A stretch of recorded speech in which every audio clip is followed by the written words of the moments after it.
The time is 9 a.m. on the dot. Welcome back. You're still tuned in to News and Views with myself, Salailo Makudire. And we're going to be moving on to, I think, what is a very, very important conversation. We often spend majority of our lives building wealth, buying a family home or aspiring to buying a family home, investing in our children's future, and hoping to leave behind a legacy that benefits generations to come. But what happens when that legacy becomes a source of family conflict? There's been a major new international report which is essentially warning of a growing crisis of elder abuse, inheritance disputes, and family breakdown as trillions and trillions of dollars are transferred from one generation to the next. In fact, this study is called the Step Barometer 2026 found that adult children are increasingly being identified as the main perpetrators of financial abuse against vulnerable elderly relatives. It's a story that I think all of us know, hey, or have encountered at some point in our lives. And I wanted us this morning to look at Muslim families in specific, because these concerns carry an additional dimension. Failing to plan one's estate properly is not merely a financial risk. It can also result in an inheritance being distributed in a manner that is inconsistent with Islamic principles. That's not Sharia compliant. And questions around Sharia compliant wills and guardianship of minor children and estate costs and protecting vulnerable family members, the elderly, are becoming more important than ever. And to help us unpack these issues, we're joined by Mohammed, Dockrat, head of Tazkiya, and a leading voice when it comes to advocating for Islamic estate planning and Sharia compliant legacy protection. Brother Mohammed, salamu alaikum. Jazakallah so much for joining us. Welcome to News and Views. Wa alaikum salam wa rahmatullah. Thanks for having me on. It's a No, pleasure. pleasure is all ours. Pleasure is all ours. And I think this is a very, very important conversation.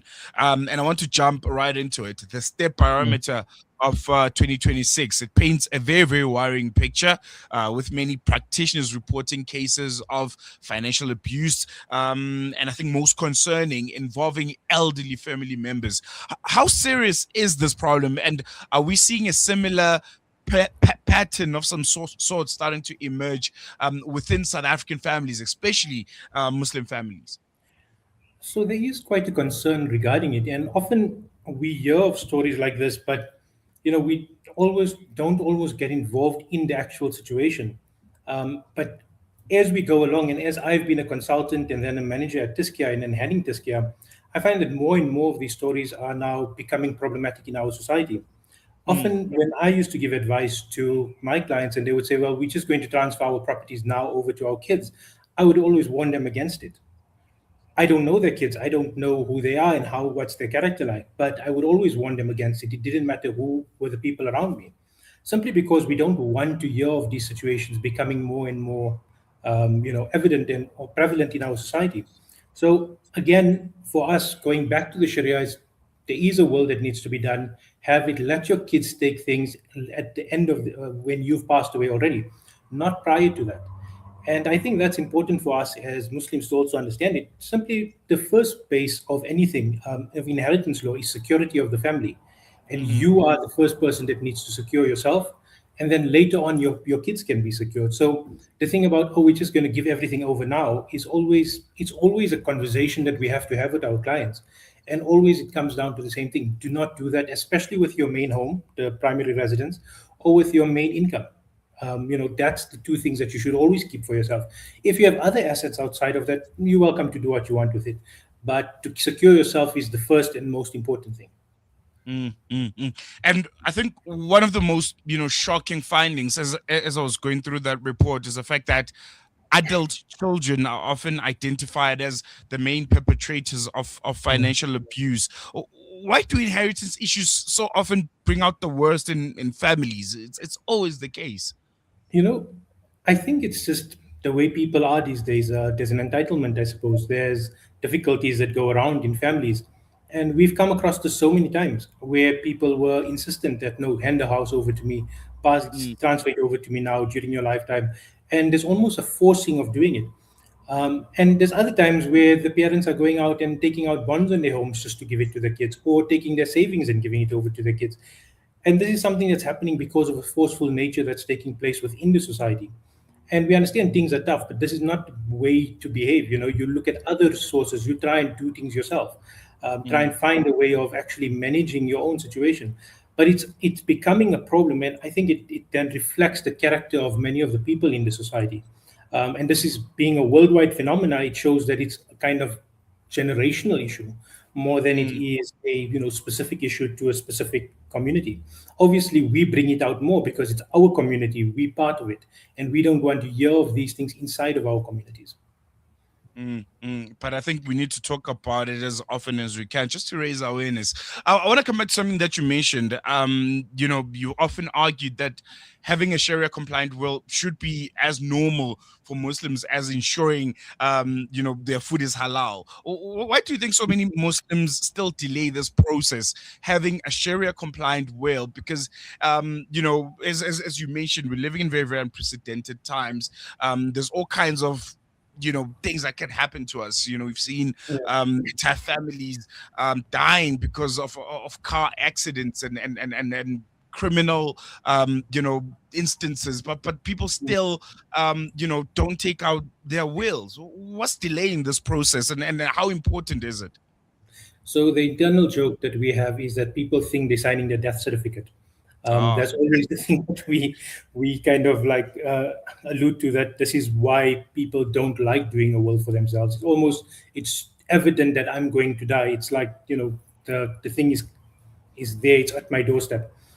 And what we find often is, I mean, besides criminality and accidents, I think about a month back or month and a half ago, I buried a guy that was in school with me, and he Mm, had heart attack. So and this is not the first one. I think I've already buried three friends of mine that had a heart attack. And this is something that is becoming more evident. It's, people's healths are bad. People are having heart attacks in quick succession at younger ages, 40 years old, mm, and so on. So we're having this type of situation today. So people need to get to that. And we know from the hadith of the Prophet ﷺ, which is, do not go 2 nights without a will if you have anything to will. A lot of mm, people will go to the argument, oh, I don't have much. Well, you have a house, you have a car, you have mm, assets, some sort of asset, you have a bank account with money in it. You have children that needs protection. You have parents that may need protection and may need something that you're taking care of. All of those things become necessary for us and should necessitate us to actually go out and do the will. But it just seems like it's something that don't. And South Africa has this horrifying stat, which is 70% of all cases that end up at the master's office of estates have no will. And mm, that's quite terrifying, because that means 70% of the population just don't have a will. And I think in this year alone, I think out of the 500,000 cases that went through, 400,000 didn't have will. So again, we're sitting with a massive problem, both as a Muslim community. Well, for us, it's a fard, or at least mm, it becomes a wajib for us to get a will done, especially since if you do not have a will, your estate is not distributed according to Sharia, which is a fard. So people need to kind of work towards that, and I think it's a discussion that shouldn't be put off. It's something that needs to be done. mm, We've come through cases where we just got the person to sign their will, and a few days later they passed away. mm, And we had other cases where people said, "Well, I will sign it. Just give me a day or two," and just never did for a whole month, and then passed away. So, you can see both sides of it. The person who got the will signed and 2 days later passes away. Well, they saved. They at least have something in place. The others don't have that luck because they just kept delaying it and delaying it. And I've had a few clients that just delay their wills to the point where, they don't do it 3 years later, they haven't signed it. And no matter how much emphasis you put on, please have your will signed, people just delay it. It's something that they just can't pen to paper to. I want to put things into perspective because I'm sure you've seen this scenario unfold a lot of times in your line of work. What happens when a Muslim passes away without a will? They don't have a valid Sharia compliant will in place, and how does South Africa's interstate succession framework differ from that of an Islamic inheritance principles point of view? Yeah, so this Sharia is very specific on who gets what, and to what degree they get. Whereas in South African interstate, it's almost as if there's a specific split that takes place. The wife will get a certain value dependent on, what's the estate value. So she gets either a minimum of 250,000 or above, or the higher value. And then the kids will get their portions, but nothing is equitable to the Sharia distribution. And again, that has serious ramifications. You've passed away, there's no will. Your Mm, last form of ibadah is not actually followed out. And this is something that you cannot go and make istighfar for. It's something that's already done because you've passed away. So it takes a lot of work afterwards for a lawyer or an estate practitioner to actually go out and say, well, we actually want this to go according to Sharia. And that leaves a lot of issues again in the family, because everyone in the family has to then agree that this thing must go according to Sharia.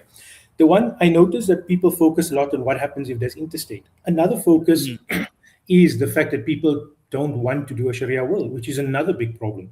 Again, because it's a fard, it needs to be done according to what is specified in the Quran. It can't be done just at in terms of Western law. So again, both of those things is that we need to ensure that we have Sharia wills in place, and we at Tazkiya, what we do is we kind of manage that in the easiest way possible. So where maybe a spouse gets a smaller share, we use the life covers and we use other things to manage that situation, just so that we can ensure that people are safe and protected. We don't want to have generational issues. For instance, a person, if I pass away, my parents inherit the house I stay in. And in that case, if my wife and kids were here, they would only get a specific share. My parents will get it. We would already have a kind of situation where there's enough liquidity for my wife to buy out my parents' shares, so that it would manage the situation, so that we don't have to actually go through a problem where when one of them passes away, my brothers and sisters don't want to inherit, or don't inherit from my estate, from my property. You can imagine if this has to take place, where a person passes away, his parents inherit, one of them pass away, now their children inherit, those that are alive, inherit the home that your wife and kids live in. You can imagine the problems that could cause. So what we do is we have enough liquidity in our estate to ensure that all of those things are met, so that the wife can pay out that value of that sum.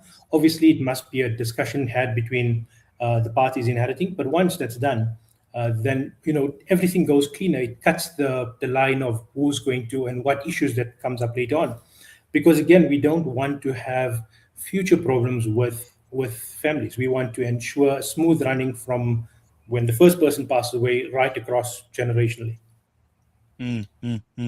Unfortunately, we have run out of time, Brother Mohammed. But thank you so much for joining us. I think this is a very, very important conversation to have, and would like you to join us, for other, episodes on this, because there's so much more to unpack that unfortunately we didn't have time for this morning. Yeah, But hope to again soon. Jazakallah so much. no problem. You're welcome. Thanks so much. I look forward There to we it. go. There we go, Mohammed Dockrat, giving us insight on a very, very concerning state of affairs, the issue of wills, Sharia compliant wills, and just how important they are. Again, hope we get him again on the show just to unpack the other nitty gritties of wills and the true cost of dying, essentially, and how not having a will can almost exacerbate the cost of you living this earth and the impact that it will have on those that you leave behind. We're going to take a quick break. When we come back, news and views continues.